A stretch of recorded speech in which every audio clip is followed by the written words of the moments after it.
Good morning in the morning. Mich verarschen. Morgen. Du siehst auf jeden Fall noch aus, als kämst du gerade aus der Höhle. Ja, eine halbe Stunde ist her, aber vom Pott komme ich gerade, wenn ihr es genau wissen wollt. Hoffentlich Hände gewaschen. Natürlich nicht, aber kommt doch mal rein hier heute. Der Zen-Mode wurde schon aktiviert. Das ist tatsächlich auch meine Einleitung in den Tag und die Einleitung ins heutige Video. Ja. Auch weil die Pappfresse, ich habe noch nichts konsumiert. Willkommen zum Full Day of Eating Open Style Edition. Was ändert sich jetzt, wo ich in der offenen starte? 5000 Kalorien mehr. Was gibt's zu fressen? Wir gehen in die Cheesecake Factory.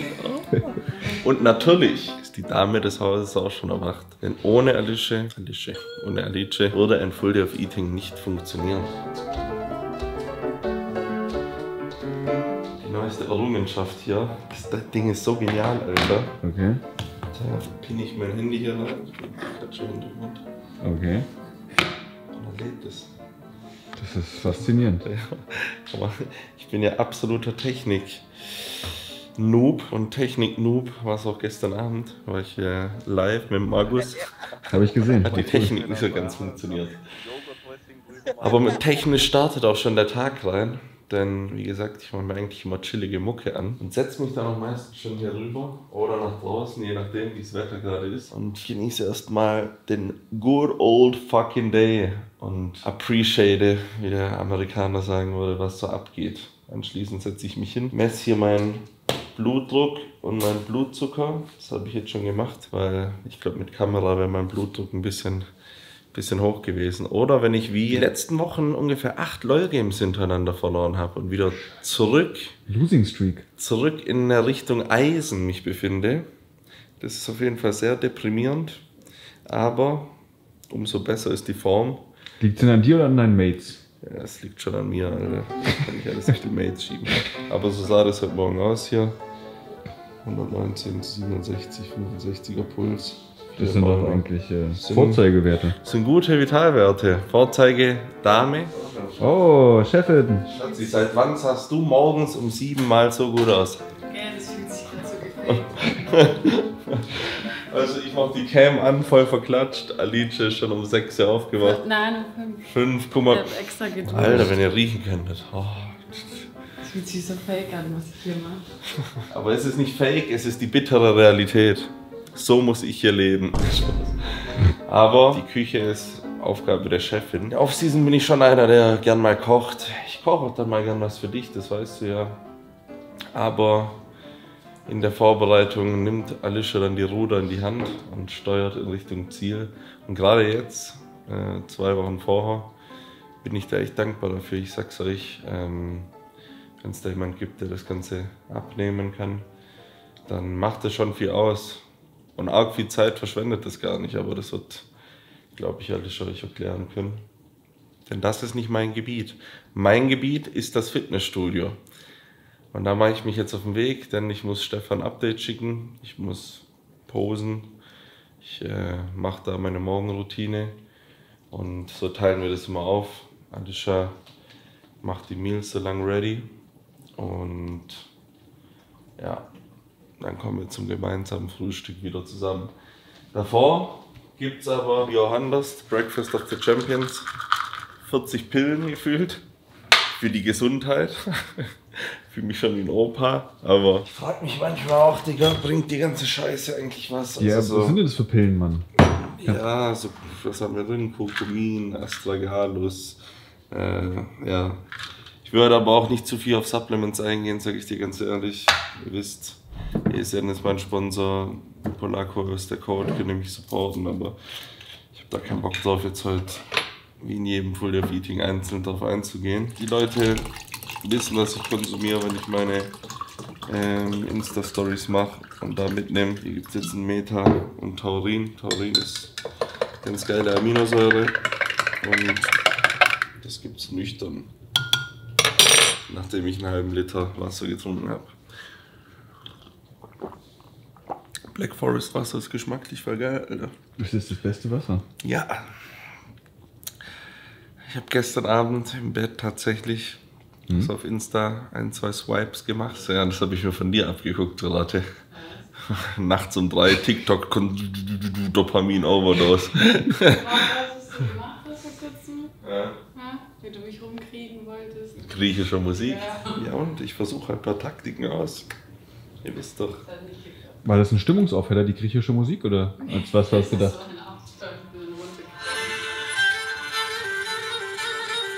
Der spielt diese Harfe oder Geige gerade mit allen Emotionen, die der hat. So, und wie war deine Reaktion? Ich bin nach unten gegangen zum Schlafen. Aber nein, man muss auch sagen, wenn ich meine Musik anmache, dann heißt es immer so, Schatz, verpiss dich, geh raus mit der Musik, geh einfach, lass es. Jawohl. Ich liebe elektronische Musik, aber Enger Fist ist mir dann nachts um 2 doch eine Nummer zu hart. Wie ist denn jetzt der Plan? Du gehst weg? Soll ich nicht mitkommen? Im Endeffekt mache ich ja nichts Großartiges. Das kann man auch dazu sagen. Was hat sich geändert? Jetzt, da ich in der offenen starte, wir sind bühnenfertig. Der Körper ist da, wo wir den haben wollen. Stefan war gestern hier. Wenn ihr das letzte Video nicht gesehen habt, unbedingt abchecken. Und der hat gesagt, Digga, raus mit dem Cardio. Also ich fühle mich ein bisschen lost. Es gibt morgens kein Cardio mehr. Dementsprechend gehe ich an Restdays eine Runde spazieren und an Trainingstagen, so wie heute auch einer ist, gehe ich ins Studio und Pose, mache meine Mobility-Übung, stretch mich ein bisschen, trinke dann mein Daily dort und dann komme ich nach Hause und dann gibt es hier Frühstück. Und das ist mein Ablauf so, das brauche ich am Morgen. Ich brauche meine Ruhe so ein bisschen am Morgen und ja. Es ist, glaube ich, auch viel interessanter, mal Alishas Seite zu betrachten, was die hier eigentlich fabriziert, weil was ich für einen Scheiß jeden Tag mache, das wisst ihr. Und später gehen wir auch wieder trainieren. Dementsprechend, ja, holt euch den Stift und den Notizblock raus und hört Alisha genau zu, weil die weiß, wie man Muskeln an den Bären rankriegt. Die hat mich aufgezogen. Das war immer so eine, gell? Du hast immer schon eine Aufzugsstation gehabt. Erzähl den Leuten von deinem Esel. Das ist jetzt mein Esel ins Spiel. Buschel. Hier, Buschel. Ja. Und siehst du Buschel? Ja, da ist mein Esel aus dem Spiel. Das reißt alte Wunden auf. Gibt's Buschel noch? Nee, Buschel wurde abgeholt vom Tiertransporter und wurde zu Katzenfutter. Ja, wir teilen die gleiche Vergangenheit. Ich mit dem Hase, sie mit dem Esel. Aber du hast den Hasen selber gegessen. Ich glaube, Alisha hat Buschel nicht gegessen. Wer weiß. Ein Ingwertee mit einer Teemischung, die mal da mit drin ist. Der Verdauungstee, und da kommen später ein paar gute Sachen rein, dass ich auch ordentlich kacken gehe danach. Also der doppelt hält besser am Morgen. Aber ich sag's euch, seit ich das mache, funktioniert die Verdauung einwandfrei. Judy. Kinders. Auf zur Arbeit. So, Alisha. Was willst du wissen? Ja, ich bin ganz neugierig. Du hast jetzt die Pfanne auf den Herd getan. Ja, weil ich habe das Game revolutioniert. Punkt 1 habe ich groß diese Salzstäbchen gekauft. Jeweils 1 Gramm. Ja. Dann muss ich ihm nicht mehr morgens 6 Gramm abwiegen. Spart 10 Sekunden meiner Zeit in meinem Leben. Ich prep das jetzt immer anders vor. Für mehrere Tage. Mache das nicht mehr täglich. Spart so viel Zeit in meinem Leben. Das hätte ich niemals gedacht. Hintergrund war eigentlich nur, weil immer dieses Chicken so unter meine frisch gemachten Nägel gegangen ist. Und ich habe dieses ganze Game revolutioniert. Guck, ich habe auch schon die Eier vorgeschlagen mit dem Eikram. Ich mache immer am Abend davor. Und dann geht es morgens immer so 10 Minuten. Also du preppst quasi für das Meal Prep. Ja, deswegen, das ist zumindest sowas, wenn das ins Ohr wüsste, die ganze Prep, würde der mich so zusammenschlagen, weil der will nämlich nicht, dass ich das nutze.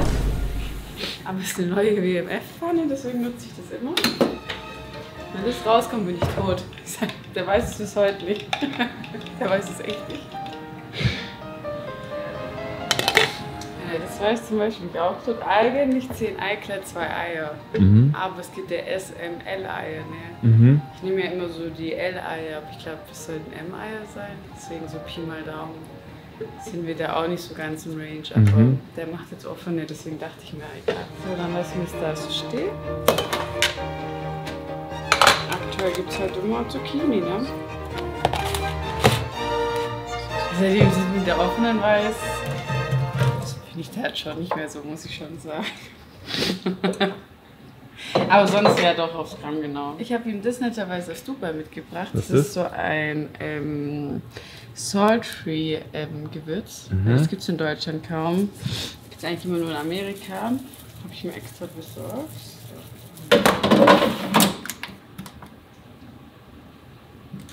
Wie so ein Hund ist, den ich gerade fütter, gell? Wie so mein Esel, dann kriegt der noch.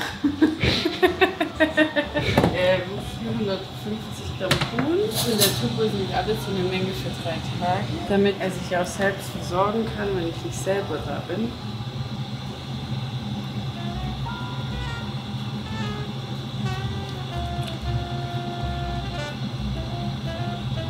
Einfach so Knoblauch und Paprika.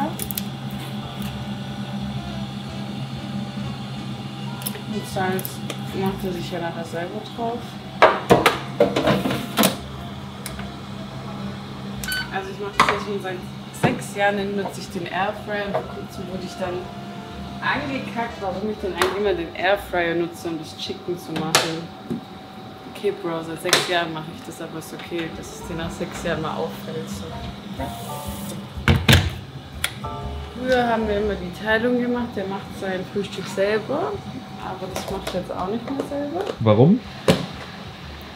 Warum? Das ist eine gute Frage. Eigentlich ist es erst entstanden, weil er es mal morgens vergessen hat zu machen und dann mich angestresst hat, warum ich sein Frühstück nicht mache. Unsere Beziehung ist so harmonisch. Dann kriegt er 100 Gramm Buchweizenflocken. Und gleichzeitig mache ich ihm dann auch schon einmal Reispudding ready für sein Pre-Workout. Wie du siehst, sind wir auch auf Glas-Tupperdosen umgestiegen. Wegen des Mikroplastiks. Ja. Das ist gut. Was? Das ist gut. Das ist ein ökologischer Haushalt, wie man sieht. Das ist noch ein Fauxpas passiert, ne? Ich hatte das Auto ganz oben voll mit der Pappe, ne? Und dann unser Mercedes, mit dem kannst du halt so reden. So, ich rede voll oft mit dem so, hey Mercedes, wie geht's dir heute und so, weil ich es ganz toll finde, wenn sie mich dann auch fragen, wie es mir geht. Tja, wie man sieht, wenn mein Freund auf Privacy braucht, Unterhaltung. Auf jeden Fall habe ich irgendein Wort gesagt, auf einmal ging das Schiebedach oben auf, ne? Ich fahre so überschnell über die Autobahn, auf einmal ist meine Pappe rausgeflogen, ne? Da muss ich nebenher so googeln auf YouTube, wie man Schiebedach schließt, was ich ihr sagen muss, ne? Ja, der muss doch irgendwie einen Knopf geben. Nee, ich habe den auch gestern nicht mit Stefan gefunden. Es geht nur aus, wenn du sagst Schiebedach, nicht mal wenn du sagst Dachfenster, ne? Und die hat wegen irgendwas Schiebedach verstanden, auf einmal geht das Dach auf und die ganze Pappe ist rausgeflogen. So, dann auf 100 Gramm Buchweizenflocken. Ich habe da so eine richtige WhatsApp-Anleitung bekommen von Urs damals. 500 Gramm Wasser. Und Reispudding 100. Ja, wir sind einfach real, keine Ahnung, wie viel ich da ehrlich gesagt immer nehme. Ich glaube, Urs mag so auch 500. Ich mache halt immer so den letzten Rest rein. Also Urs hat ja immer eine strukturierte Anleitung, wie man sein Essen macht. Ich mache es immer ohne Struktur und dann sagt er immer so, oh, das schmeckt ja viel besser, wie hast du das gemacht? Deswegen sagt er auch immer so, er findet sein Ei morgens so lecker, was ich denn da mache. Naja. Na, das ist Ölspray. Nicht die. Er sagt immer, es ist die Liebe, die ich da reinmache. Ne? Aber es ist eigentlich fett, dieses Ölspray, damit diese Pfanne nicht kaputt geht.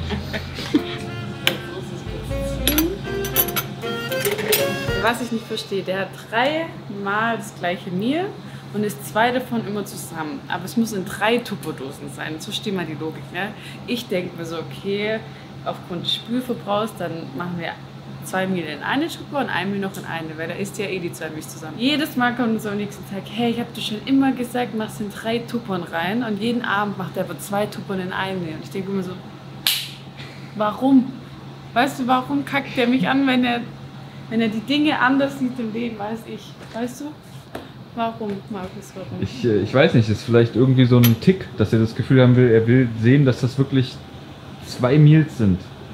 Ja, bevor er es in ein Mehl tut. Jetzt kann echt so ein Tick sein. So, jetzt muss das in diese Mikrowelle. Genau auf 800, 2 Minuten. Jetzt haben wir den Zimt vergessen, egal. Die machen wir danach drauf. Macht das einen Unterschied, ja? Ob der Zimt davor oder danach reinkommt? Er sagt immer ja, aber er merkt schon immer nicht, dass ich ihn meistens erst danach mache, weil ich es vergesse. Das ist immer die Liebe, die es dann austauscht. Ich sage immer, die Liebe steckt einfach in meinem Essen drin. Währenddessen tut mein Ei da drüben auch schön putzeln. Wow. Hast du eigentlich mal ein Bild von deiner Ziege? Von einer Ziege? Ich hatte einen Esel, Puschel und ein Muli. Also es ist eine Mischung Pferd-Esel. Ja, das ist keine Ahnung. Das sieht einfach schon so aus, als könnte man das nicht essen sagen. Aber ja, das muss kurz stehen bleiben. Dann machen wir noch so Bärchen rein, dann den Zimt. Das war's dann eigentlich schon. Du musst ja nicht noch Whey rein? Nee, der die Eier morgens mit dem Ah, Eiklapp. okay, ja, verstehe. Weil so ist die Meal Prep eigentlich schon fast fertig, muss ich sagen. Ja. Also ein paar Mal noch so Chicken umrühren, ein paar Mal das Gemüse umrühren und dann ist gepreppt, die Prep. Also du wolltest ein Bild von Puschel sehen, ne? Das war Puschel. Oh, ist ja süß. Seine Sie, das war mein Muli. Das ist mir schon Pferdesel. Puschel war krass, der Puschel konnte so Dinge aufheben, auf Kommando sitzen, liegen. Das war einmal meine beste Freundin, die mit Puschel. Wie sie denn gestorben ist. Naja, vielleicht muss noch mal ein neues Haustier kommen. Nein. Nein. Urs fängt auch die ganze Zeit damit an, aber nein. Urs ist eine Katze, der guckt auch schon immer so beim Bauernhof, ob so eine zufälligerweise rumläuft. So erinnert mich richtig an meine Mom. Ups, sorry, die Katze war auf einmal auf meinem Schoß, konnte gar nichts machen. So, ich will keine Katze. Nee. Er sagt immer, also ich mache das jetzt ja so per Augenmaß, ne, wie viel das so immer ist. Und dann sagt er immer so, ja, in der einen Schüssel ist immer eine Tonne drin und in der anderen nur 10 Gramm, ob ich kein Augenmaß hätte. Und dass ich das immer abwiegen soll, noch nach dem Kochen. So sehe ich so aus, ne? So, guck mal, nach Augenmaß sieht das doch voll gut aus, wie ich jetzt überlege. Ich bin auch kurzsichtig und so, aber das ist das Beste, dann nimmt ihr genau die 2 Tuppern, wo angeblich eine Tonne ist und in der anderen nur 10 Gramm und macht sie dann zusammen. Wow, wo ist jetzt der Sinn dahinter? Weißt du, was ich meine? Kommen eigentlich meine Haare zur Geltung in dem Video? Ja. Diese pinken?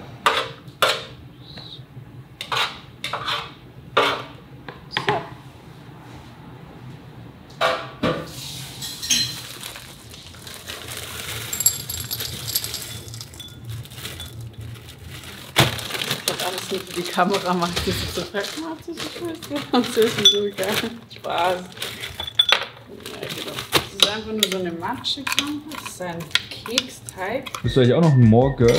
Ja, es ist ja diesen More Girly Shaker. Aha. Und deswegen habe ich ein bisschen so dieser pinke Klossing und so, um das Girly mehr aufzuheben. Und hier, siehst du? Dafür werde ich jeden Tag ausgelacht von uns, dass ich dieses More Daily 100 habe. Das ist richtig in meine Routine schon integriert. So, jetzt haben wir hier eine Zimt drauf. Das ist nämlich immer genau nur an diesem Tisch, an diesem Platz. Wir haben die Kartoffeln vergessen. Er hat ja noch so 300 Gramm Kartoffeln am Tag. Und wie isst er die? Im Airfryer, aber ich musste ihm immer vorschneiden. Was auch sonst. Ah, das heißt, du machst jetzt so Pommes. Ja. Aber da muss ich auch, also das sind schon fast keine Pommes, ich muss immer so schneiden.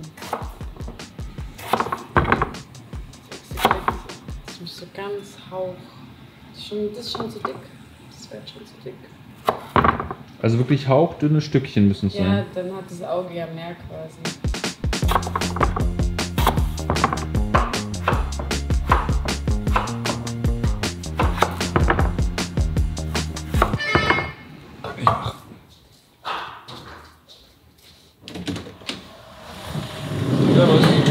Danke, ciao. Hätte mich ungläubig angeguckt. Sie? Er. Ah, okay, wenn ich sie, die kennt uns mittlerweile, die hat mich auch vor kurzem gefragt, was ich denn so arbeite. Und dann habe ich gesagt, warum? Sie so, ja, ich bin die Einzige in der Nachbarschaft, die irgendwie immer da ist, so, weil ich immer die Pakete von allen annehme. Dann hat sie mich gefragt, ob ich arbeitslos bin aktuell und dass sie es sehr leid tut. Ich so, ja, ich sage, alles gut. In Zeiten des Homeoffice kann man das schon mal mit arbeitslos vergleichen. Ich meine, wenn die jetzt sieht, dass ich bald Garagenumbau mache, ne, dann kommt die auch gar nicht drauf klar, was bei der abgeht. Gell? Ich werde hier gebucht in der Nachbarschaft. So, das sind seine Pommes-Sticks. Aber die machst du nicht jetzt fertig? Nee. Also, nee. Die werden dann quasi frisch gemacht. Ja, So ein bisschen Würde haben wir noch beim Essen. Ich darf so übereklig schmecken.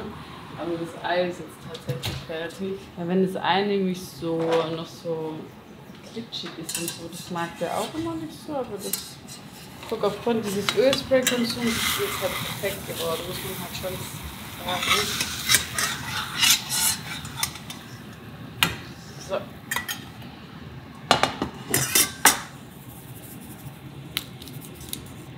Dann kommt der Teppich drauf.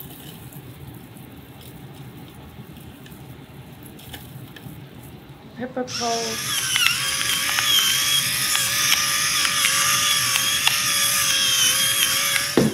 Und ein orientalisches Gewürz. Das kennt ihr auch von mir. Also, wenn man sich dann anstellen würde wegen den Kalorien des Ölsprays, dann müsste man den Salatkräuterkonsum ebenfalls tracken. So wunderschön liebevoll kriegt er das dann hier hingestellt. Das ist wirklich einladend. Salut zusammen, morgen miteinander. So sieht's aus. Beste Freundin, die es gibt, oder? Ja. Ja, guck mal, wie die schon geregelt hat hier. Das ist ja crazy. That's crazy. Ich hatte auch einen erfolgreichen Morgen. Ich habe noch meditiert. Bin eigentlich, glaube ich, weggepennt. Aber hat schon passt. Hab mit Stefan auch noch viel geschrieben. Wir haben noch ein bisschen das Posing so angepasst. Das macht echt Bock. Ich muss sagen, also mich kriegt man ja von der Bühne eh nicht runter im Normalfall. Aber mit so ein paar mehr Posen macht das Ganze schon irgendwie mehr Spaß. Und lustigerweise sind alle neuen Posen wirklich auch starke Posen von mir. Und da habe ich mir mit den 4 Posen, die man in der Classic hatte, nicht so einen Gefallen getan. So, hier ist mein vorhin aufgesetzter Tee. Ich habe mich schon gewundert, dass du den nicht trinkst. Ja, ein normaler Tee wäre ja normal. Und wir sind ja jetzt Open Bodybuilder, also wir sind ja überhaupt nicht normal. Fußlich hier erstmal den Ingwer raus. Ich weiß, ich könnte auch einen Seed nehmen, aber das ist einfach meine eigene Taktik. Jetzt haben wir meinen morgendlichen Verdauungsdrink und ich sag's euch, da kannst du jetzt gleich die Uhr danach stellen, dass ich gleich nach oben gehen werde und erstmal aufs Office des modernen Mannes eine Sitzung reinhauen werde. Da sind drin Flohsamenschalen, Leinsamen und Chiasamen. Das ist so ein Mix, den gibt es bei Rossmann oder DM oder 10 Gramm. Nein. Dann haben wir hier Inulin. Inulin ist ein Ballaststoff und Shoutout geht raus an Dr. Martina Odesch, die mir wirklich das Ding ans Herz gelegt hat. Und wir haben Akazienfasern. Das kriegt ihr alles auch bei Martina, by the way. Nur Liebe geht raus an die Frau.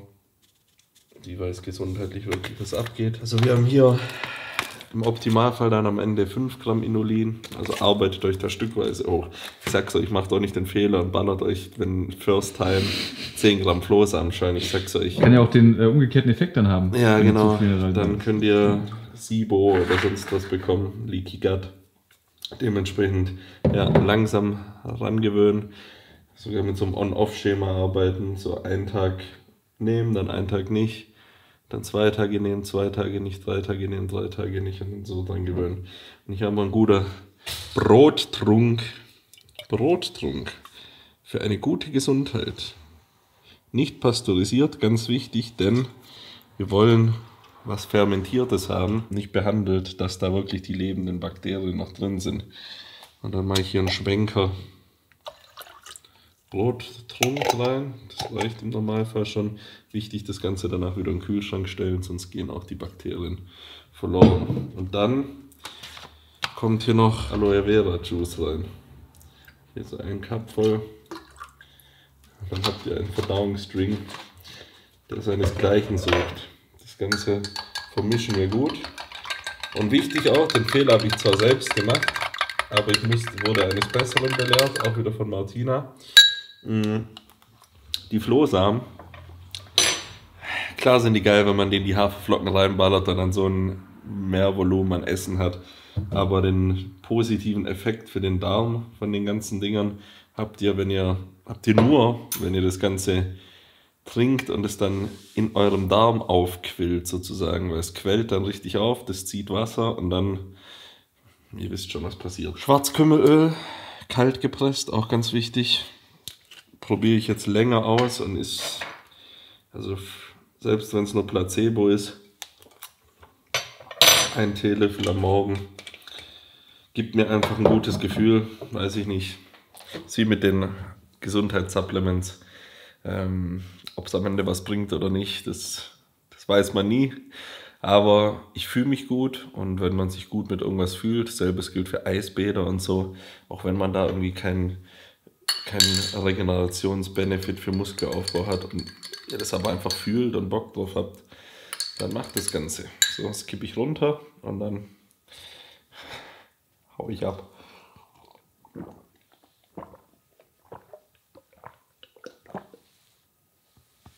Ja, sonderlich geil. Schmeckt das Ganze nicht, aber es muss ja nicht schmecken, es muss wirken. So, ich melde mich kurz ab und wir sehen uns nach einer Maus dann zum Frühstück wieder. Wir haben es jetzt tatsächlich so kurz nach 9. Das ist immer die typische Frühstückszeit bei uns im Hause. Und ich muss sagen, ich weiß nicht, wie es euch da draußen geht, aber schreibt es mal auch gerne in die Comments. Mein Lieblingsmeal am Tag ist das Frühstück. Weil da so viel Liebe drin steckt und meine Frau das so toll für mich gemacht hat. Das gibt es aber auch nur die letzten 2 Wochen, sonst sagt die, leck mich am Arsch und macht dir selber dein Reisbrei. Aber ich wäre nicht ich, wenn der Salatkräuterteppich nicht noch ein bisschen verfeinert wird. Weil das sind mir hier, die treuen Abonnenten wissen es auch, ein Salatkräuter und ein Zimt darf nicht gespart werden. Hier das passt eigentlich auch von der Zimt zu Buchweizen-Ratio nicht so gut, aber es passt auf jeden Fall. Ja, ganz unromantisch sitzen wir auch hier nebeneinander, obwohl es wie so beim ersten Date in so einer Koje. Ne, da saßen wir auch gegenüber im Sushi-Restaurant. Leute, danke dem Herrn für dieses Frühstück, Alter. Das ist Hammer. Schmeckt das alles? Gut, oder? Ja. Ich liebe halt. Mega geil. Ich lieb's. Ich lieb dein Frühstück jetzt. Die Makros, Kalorienangaben, die blenden wir hier ein. Und tatsächlich hat sich am Laden nicht viel verändert. Also ich muss jetzt jeden enttäuschen, der hier denkt, ich fahre hier jetzt richtig Kalorien auf. Denn der Fettgehalt ist zwar jetzt da, wo wir sein müssen, aber trotzdem kann man jetzt nicht einfach anfangen, unendlich Kohlenhydrate reinzuladen ins System. Das machen wir dann vorm Wettkampf. Das werdet ihr dann natürlich auch mitverfolgen können, wie da so der Ansatz ist, wenn man ohne Gewichtslimitierung startet. Das ist nämlich auch viel angenehmer für den Körper, weil man wirklich perfekt peaken kann und halt nicht irgendwie abhängig von einem Tag der Waage, wo man dann nur 1-2 Tage danach hat, um aufzuladen. Ich muss auch sagen, ich hab wenig Gelüste, diese Prep. Generell, also ich schaue mir schon viel so Food-Zeug an, aber ja, das kann sie bestätigen. Aber ich habe selbst nicht so krasse Gelüste, weil über den Tag so vielseitige Mahlzeiten drin sind. Mit einem süßen Reispudding, dem Frühstück so herzhaft und süß gemischt, abends Lachs. Also ist eigentlich alles dabei.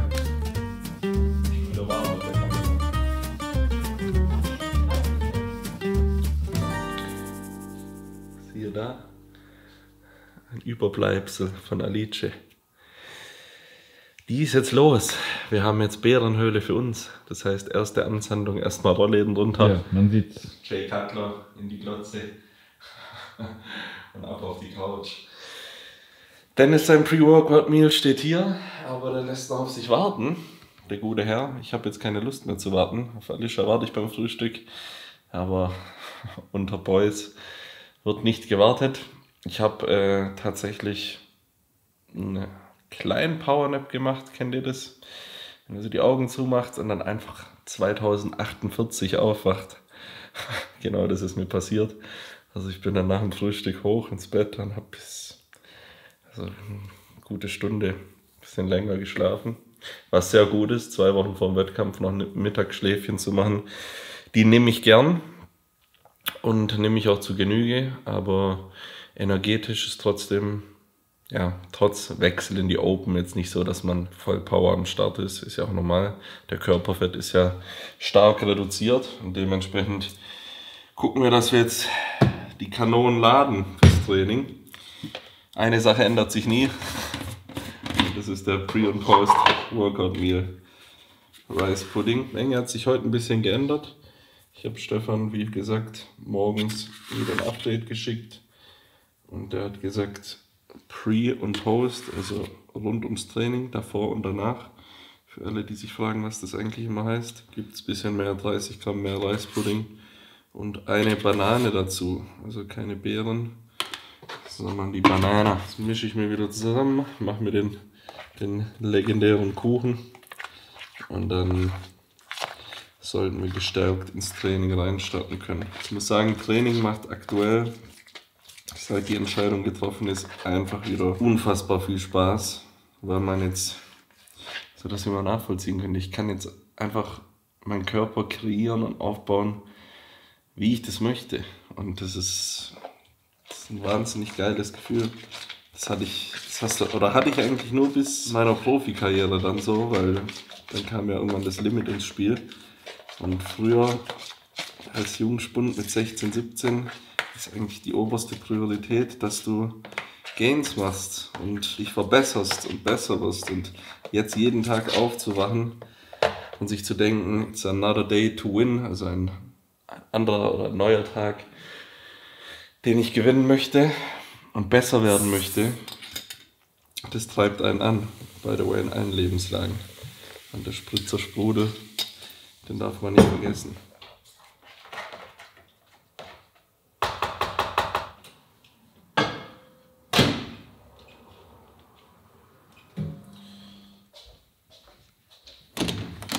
Wie ist denn das? Alles klar? Ja, von der Schweiz frisch hochgefahren. Bist du also schon länger unterwegs? Ja, 3,5 Stunden. Schläft ihr oder was? Nee, er hat gerade dein Pre. Guck mal, auf Diät. Und dann macht er mir noch mein Essen, oder? Das muss Liebe sein. Das habe ich gerade. Oh, enthaart. Der enthaarte Bär. Ja. Sehr schön. Aber guck mal, für die Hände hat es nicht gereicht. Guck den an. Ja, das ist geil. Guck den an, ein hübscher Mann. Ja, wirklich. Ich wollte gerade sagen, bevor du gekommen bist, ich habe gesagt, was bin ich für ein Partner, Alter? Das muss Liebe sein. Das ist jetzt 2 Wochen vorm Wettkampf. Ey, wir werden hier erstmal noch fett einen aufgrillen, wenn meine Saison vorbei ist. Ach so, das so. Weil dann muss ihm Dennis mal zeigen, wie gegessen wird, weil das könnt ihr euch jetzt mal live das Trauerspiel angucken.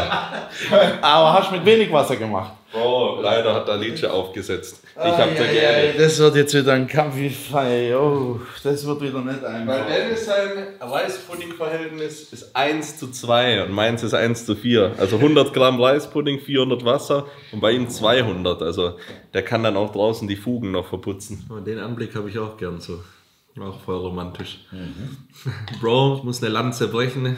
Der hat mich zurück ins Lachs-Game geholt. Ich sag's dir. Ich habe früher sehr, sehr gerne und sehr viel Lachs gegessen. Es war immer ein geiles Ding für mich. Liebe Grüße an meine Mama, Mama Bär auch. Die hat immer die perversesten Lachsnudeln gemacht. Aber richtig, also hier nicht clean Lachsnudeln. Guck, ganz Rollerkäse noch drüber. Schön die Sahne rein, aber war geil. So ist man gut gewachsen. Kleiner Funfact, das weißt du noch gar nicht. Ich wollte ja früher Koch werden. Echt jetzt? Ich wollte Koch werden. Mein Dad, bester Mann, der auf jeden Fall da den Riegel vorgeschoben hat, weil ich habe es mir halt geil vorgestellt so, aber als in der Küche, so Respekt an alle. Die Ausbildung ist nicht ohne. Da geht's richtig ab. Da musst du schon mit allen Wassern gewaschen sein. Ja, ich glaube auch. Und es ist nicht so wie ich mit Industriemechaniker mal ein bisschen da Scheiße machen müssen und so für ein paar, aber das so Kochausbildung, boah, da habe ich echt schon ein paar Storys gehört. Schon hardcore.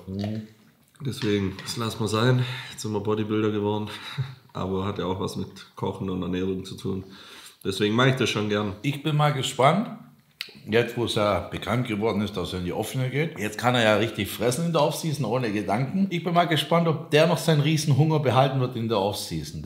Da bin ich echt mal gespannt. Das ist mein Ziel auf jeden Fall. Ja, klar. Ich bin nur gespannt, ob du auch mal echt mal zu einem Punkt gehst, wo du sagst, boah, Dennis, ich kann dich irgendwie verstehen, ich kann es Essen auch nicht mehr sehen, so, weißt du? Ja.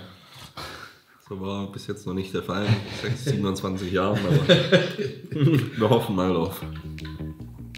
Was machst du, Mandelmus oder ich habe immer Cashewmus genommen? Mandel. Weißes oder braunes? Braunes. Eigentlich mehr weißes. Hässlicher Shaker. Da kann ja nichts draus werden. Nein. Deswegen nutzen wir lieber einen ESN-Shaker hier. Aber hey, ich hab's richtig Eiweiß, oder? Das ist die Hauptsache. Also. Dann können auch Muskeln wachsen. Ich muss ja sagen, ich liebe genau diesen Moment hier, wenn Dennis und ich in der Küche am Tisch sitzen. Also hier im Gym, unser Pre-Workout-Ritual machen. Kaffeekränzchen, Stammtisch. Immer einfach noch so ein bisschen unsere Trainingswoche reflektieren oder einfach so auch eigentlich meistens gar nicht viel übers Training reden, sondern mehr private Sachen. Uns hier eine doppelte Portion Booster gönnen und dann wird abgerissen. Das erinnert mich ein bisschen an so Rentner, die mal Bingo spielen an ihrem Stammtisch manchmal. Kennst du Bingo unter Rentnern ist brutal, wie die gegeneinander spielen. Das ist das größte Event für die in der Woche. Krank. Da gibt's keine Freundschaften. Nein. Bro, ich muss auch sagen, obwohl wir Gewichte nicht aufschreiben, eigentlich in keiner Übung haben wir uns jetzt so... Digga, was hast du denn vor? Digga, ich bin 3 Stunden hierher gefahren. Du hast gerade original den halben Booster. Das war ein Stein. Das waren 4 oder 5 Scoops. Glaubst du? Ja, dann zündet's heute, oder? Das Optimum wäre jetzt auf jeden Fall, dass wir es schaffen, in jeder Rückenübung mit einem Arbeitssatz das Maximum rauszuholen. Also Maximum intensiv und schwer richtig reinzuklatschen. Wenn das Ganze nicht gelingen soll, dann machen wir nochmal einen Satz. Aber ja, ich bin ziemlich zuversichtlich, dass das eingespielte Team das hinkriegt und wir ja, jetzt richtig fett abreißen.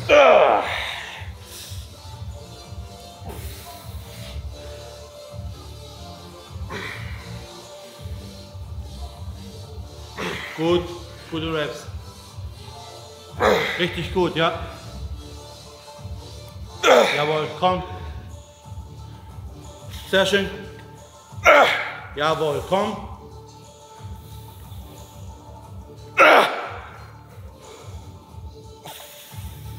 Zurück. Eine! Komm! Ab! Power!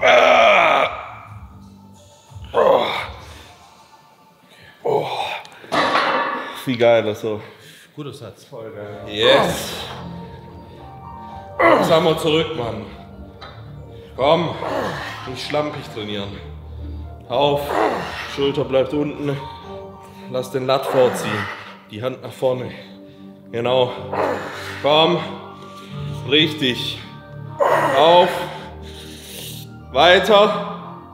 Komm. 2. Auf. Und noch eine. Geht. Geh, komm. Yes.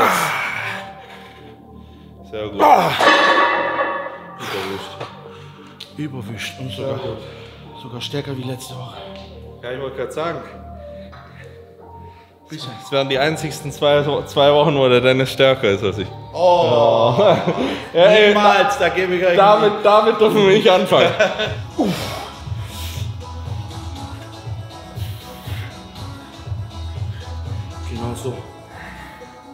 Genau so, komm. Und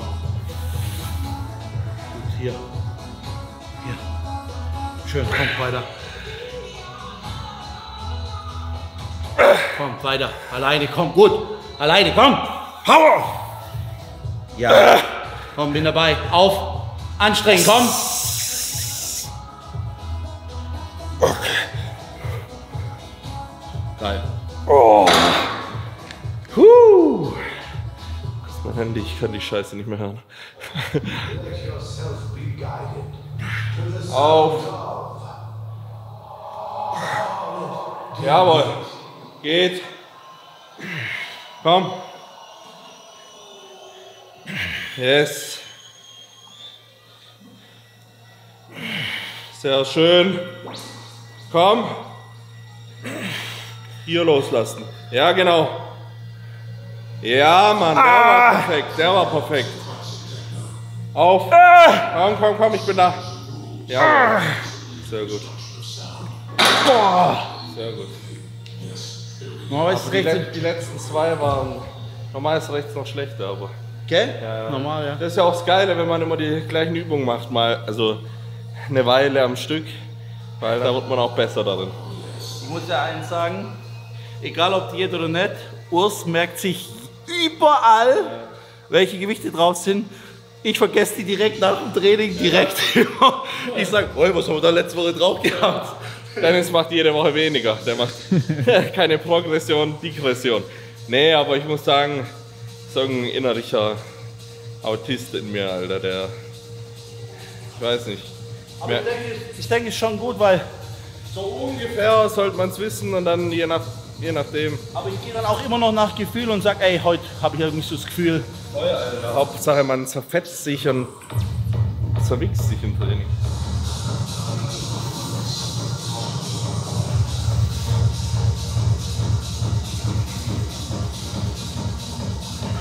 So geil, Alter. Zum ersten Mal keine Vorbereitung, wo ich schwächer werde. Bis jetzt alle Gewichte gehalten, sogar ein bisschen gesteigert. Aber halt auch dementsprechend haben wir das Volumen auch ein bisschen angepasst. Aber funktioniert.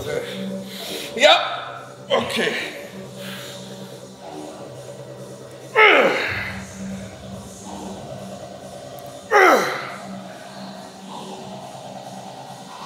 Gut, komm. Sehr gut, weiter. Power. Weiter. Hopp. Ja. Eine.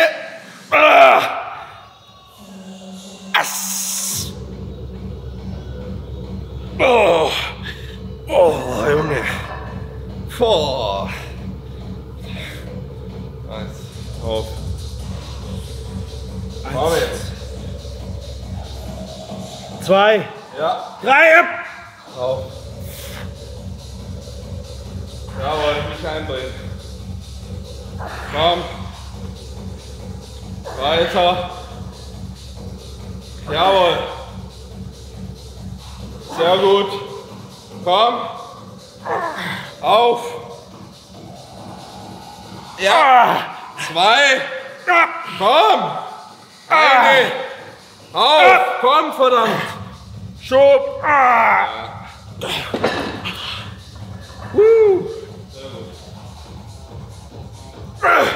Sehr gut. Power.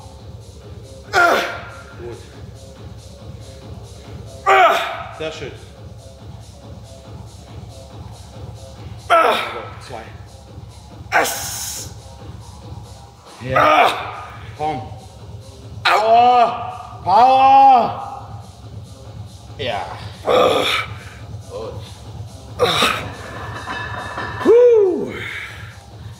Alter.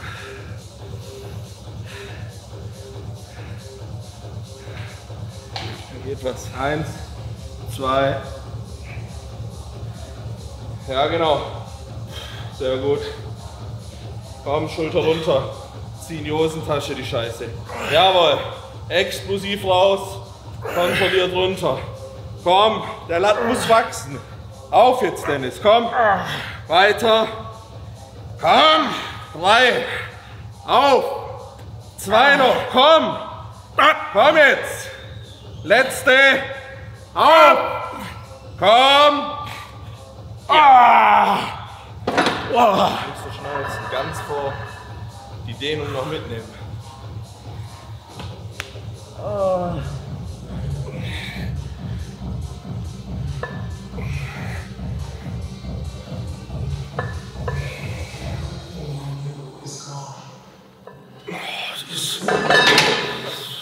Besser als Sex.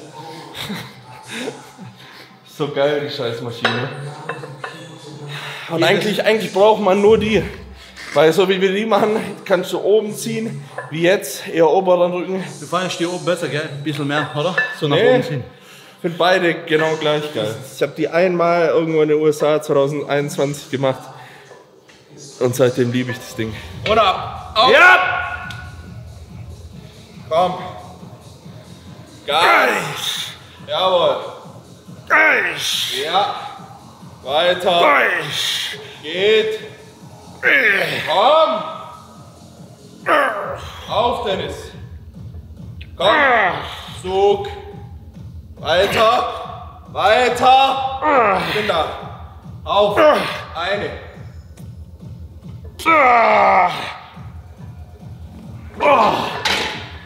Sehr gut. Die war viel besser wie letzte Woche. Ja, was asozial. Einsatz, Junge. Komm schon, Mann.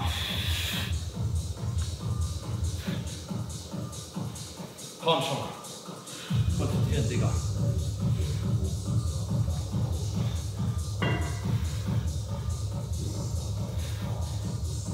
Ich sag schon bereit bist.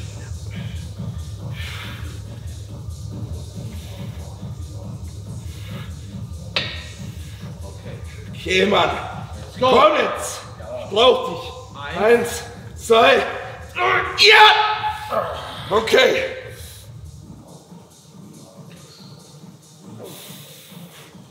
Power! Power! Gut. Jawohl. Weiter. Bin dabei. Komm, kann ich spazieren, bin dabei. Einfach nur in der Bewegung bleiben. Yes, noch ein, komm. Power! Eine. Let's go. Diesel. Okay. Ja, das war's. Oh. Digga, was war das denn? Wo kam die denn her? Die Energie aus dem Boden. Das liegt alles an Markus. Ja, ey, du musst lachen. Ohne Scheiß, Mann. Irgendwas ist ganz spooky mit dem Mann. Nee, nicht ja. Jedes Mal, wo wir eine Vorbereitung auch in Berlin gefilmt haben, habe ich irgendwelche fucking PRs gemacht. Du musst in die Off-Season auch öfters herkommen. Ich hab verstanden. Okay, der Off-Season hat irgendwie nicht geklappt. Lass nur noch eine Prep kommen. Bro, da war die Magie verschwunden. So, weil ich zahlreiche DMs bekommen habe, wie die Musik immer sowohl in den Stories als auch in den YouTube-Videos ist. Wir hören hier gerade Charlotte de Witte at Tomorrowland, Belgium 2025. Das Set ist auch ganz cool, weil es genau eine Stunde geht und dann weiß man so, okay, das Set und dann sollte man langsam aber sicher fertig sein mit dem Training. Wir versuchen jetzt das Training auch wirklich kurz, präzise und knackig zu machen und nicht unnötig in die Länge zu ziehen. Das war auch eine Bitte von Stefan und ich mache alles, was der mir sagt. Dementsprechend geht's weiter jetzt. Dennis ist an der Reihe. Yes. Und dann mache ich da auch noch einen. 1, Ja, 2, komm. ja! Geht. 1, 2, komm in den Latt rein, denk dich rein. 4, 5, weiter, 6 und noch eine. Jawohl.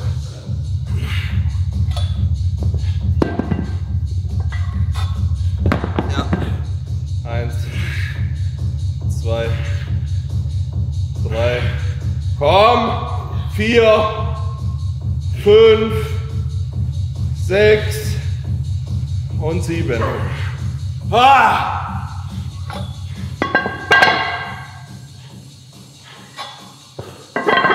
Und ab, komm. Ja, schön. Weiter. Komm, weiter. Squeezen hinten. Auf. 3, 2. Komm. Finish. Und noch eine. Auf. Yes. Oh fuck. Mann, ist das eklig, aber geil. Okay. Du willst noch einmal maximal gehen? Ja. Schön sauber. Ja! Stark.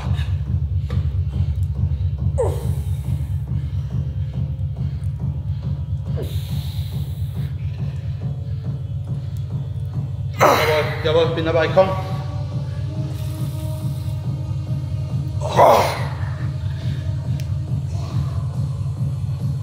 Bah, 2.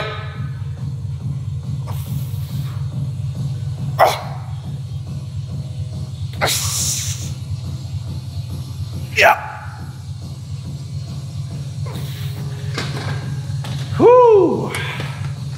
Krank.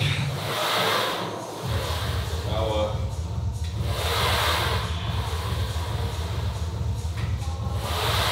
ja, auch. Aber hoch.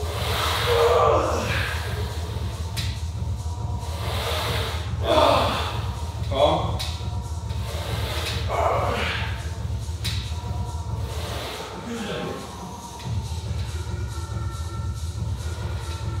Angekommen beim Bizep, da machen wir tatsächlich eher Volumentraining. Also wir gehen hier im klassischen Pyramidensatz hoch, 20, 15, 10. Sind natürlich nicht alle so intensiv wie jetzt beim Rücken, sondern die letzten 2 werden dann richtig intensiv. Wenn so funktioniert es bei Armen ganz gut. Gerade jetzt, 2 Wochen vorm Wettkampf, sollte man aufpassen, dass man sich nicht verletzt. Und die meisten verletzen sich gerade bei sowas wie halt Bizeps oder Beinbeuger oder sowas. Deswegen da immer gut warm machen, gut Blut reinbringen und die Session gut beenden.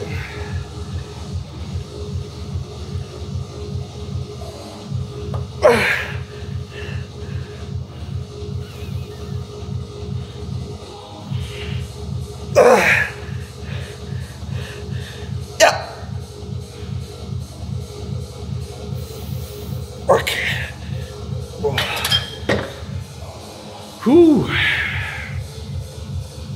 Herrlich.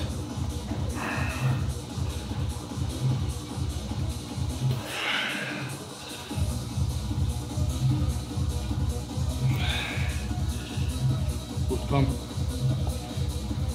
Jawohl, los, komm, konzentrieren. Yes, Baby. Komm weiter, auf.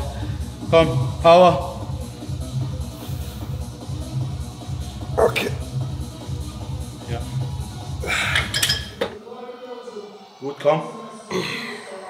Sehr schön. Komm, pass auf.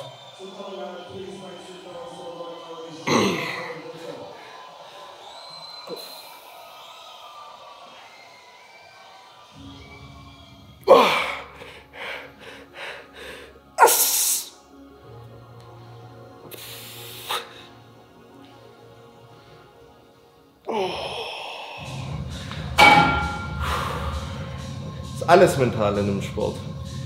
Deswegen rat mal, warum ich halt keinen Bock habe, mich so mental wegzuficken, sondern auch frei sein will dahingehend. Für mich war Training immer Freiheit. Bei mir auch, ja. Und das ist genau das. Gar keine Gedanken gemacht. Ja. Ich meine, auch wenn wir uns Gedanken drüber machen, ist es trotzdem Freiheit für mich. Ich mache nichts hier drin, was ich keinen Bock drauf habe.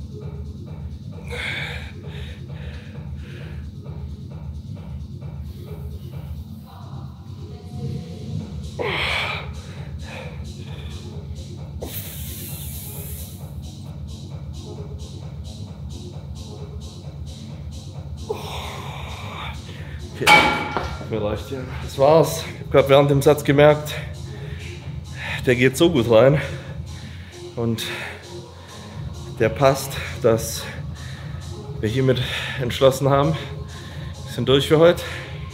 Jetzt geht's ab nach Hause, wird weiter gegessen und sonst eigentlich nur entspannt. Ich versuche gerade wirklich immer die Energie fürs Training zu kanalisieren und so soll es auch sein, gerade in den letzten 2 Wochen vor einem Wettkampf. Das ist schon so geil, Mann. Das Gefühl hat man sonst im ganzen Jahr nicht irgendwie. So diesen ultimativen Tunnel. So, ich glaube, mit einem Trainingspartner, so wie mit Dennis und so einem Umfeld wie hier, kann man schon immer geil in so einem Bodybuilding-Tunnel leben. Aber so wie akut vor einem Wettkampf, das ist wirklich nochmal ganz anders. Macht aber auf jeden Fall Bock und ja, wir sehen uns daheim wieder. Jetzt wird noch gepostet, aber das seht ihr erst in 2 Wochen. Ah, shit. Here we go again. Was vor dem Training funktioniert, funktioniert auch bekanntlich danach. Und was ganz, ganz wichtig ist, und das viel zu wenig Aufmerksamkeit bekommt, ist Magnesium. Magnesium generell. Und da nehme ich tatsächlich, ich esse 7 Meals am Tag und vor jedem Meal esse ich oder nehme ich 2 von den Kapseln zu mir. Weil Magnesium ist für so viele Prozesse in eurem Körper verantwortlich. Das ist unfassbar. Also nehmt euer Magnesium. In diesem Sinne, da sieht man mal wieder, wie viel der Kopf ausmacht. Jetzt 2 Wochen vor sozusagen dem ersten Wettkampf oder vor dem Ziel sozusagen, ist es viel einfacher, die Diät so durchzuhalten. Also ich könnte jetzt auch einen ganzen Tag gefühlt nichts essen, weil das Ziel so nah ist, wisst ihr? Wenn das so fern ist irgendwie, du weißt noch, wow, 10 Wochen Diät, dann fällt es irgendwie schwerer. Es war lustig, jedes Mal aufs Neue das zu bemerken. Aber ja, ist krass. Und wie schnell dann auch immer gleich zur Bam, 14 Mal schlafen und dann geht's ab auf die Bühne, so gefühlt. Crunch Time, Baby. Apropos Crunch Time, hat auch Alicia dann bei den 2 Toasts, die da noch drin stecken. Die wurden vergessen. Die wurden vergessen.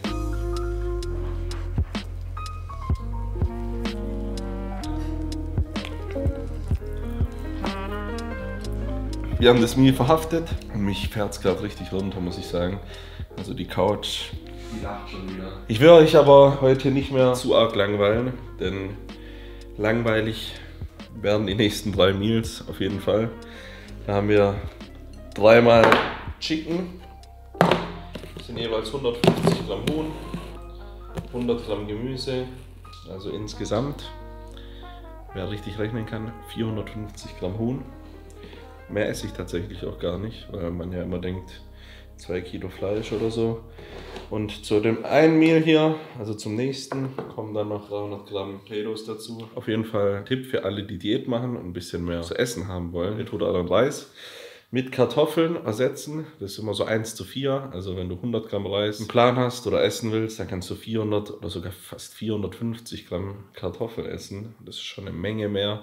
Und wenn man da so einen geilen Airfryer hat, so ein Ninja-Ding, da kann man das reinschmeißen und dann kommen die einfach wie Pommes daraus. 2 weiteren Meals werden dann carbfrei und das letzte Meal wird bestehen heute, weil ich wieder in meinem Lachsfilm bin. Gibt es 200 Gramm Lachs zum Abend und das ist ganz cool, weil das kann ich immer recht nice variieren. Also man kann auch in einer Bodybuilding-Diät ein bisschen Varianz reinbringen und je nachdem, ob ich Bock habe auf was Süßes abends oder auf was Herzhaftes, mache ich mir entweder den Lachs oder ich nehme mir hier das da. Das ist meine, manchmal wenn ich so der Süße bin abends, von dem White Chocolate Pistachio, 50 Gramm und dazu dann noch 30 Gramm vom Mandelmus und das mache ich mir dann in so einem Wheat Rib, heißt es heutzutage.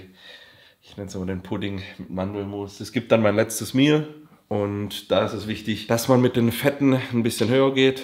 Also auf jeden Fall gesunde Fette nehmen, wie die von einem Lachs, also Omega-3-Fette oder Mandelmus oder Avocado oder so. War eine Zeit lang so ein bisschen Fettgegner, aber Fette sind unfassbar wichtig. Auch jetzt, wenn man unterstützt ist, sagen ja viele, ja, die Hormongewinnung hast du ja exogen, aber ich finde auch da so ein bisschen Fett kann nicht schaden und hilft auf jeden Fall. Plus es verlangsamt die Verdaugeschwindigkeit, was jetzt vielleicht rund ums Training nicht so gewünscht ist, aber am Abend, wenn ihr die Nacht überschläft, soll ja der Körper auch versorgt werden. Aber das ist der Full Day of Eating tatsächlich. War mir jetzt wichtig, den euch mal zu zeigen. 2 weeks out, wie gesagt. Wir gehen jetzt aber von Tag zu Tag. Also selbst heute gab es ja ein bisschen Varianz mit 60 Gramm insgesamt mehr Reispudding und 2 Bananen. Also wir cruisen jetzt sozusagen in die Show rein. Wir gucken, wie mein Körper adaptiert. Ich schicke Stefan jeden Tag Form-Updates und Gewicht und so durch. Und dann können wir immer passend gucken, okay, wir lassen mich nicht zu leer laufen, machen mich nicht zu voll, sodass ich, wie gesagt, da gut rein cruise. Und ja, ich habe Bock. Ich habe Bock auf den Prozess. Es wird ja eine neue Erfahrung. Ich freue mich auf alles, was kommt, auf die Reise, auf die Zukunft und ja, auf eine bessere Version des Bären. In diesem Sinne können wir uns verabschieden für heute. Ich würde sagen, die Meals haue ich mir dann selbstständig rein. Ich lege mich, glaube ich, kurz hin und werde anschließend den Freitagabend in der Kluft verbringen und ein paar Runden gepflegt LOL zocken, bis ich Rage baite und ja, dann rüberspringen zum Netflix-Programm.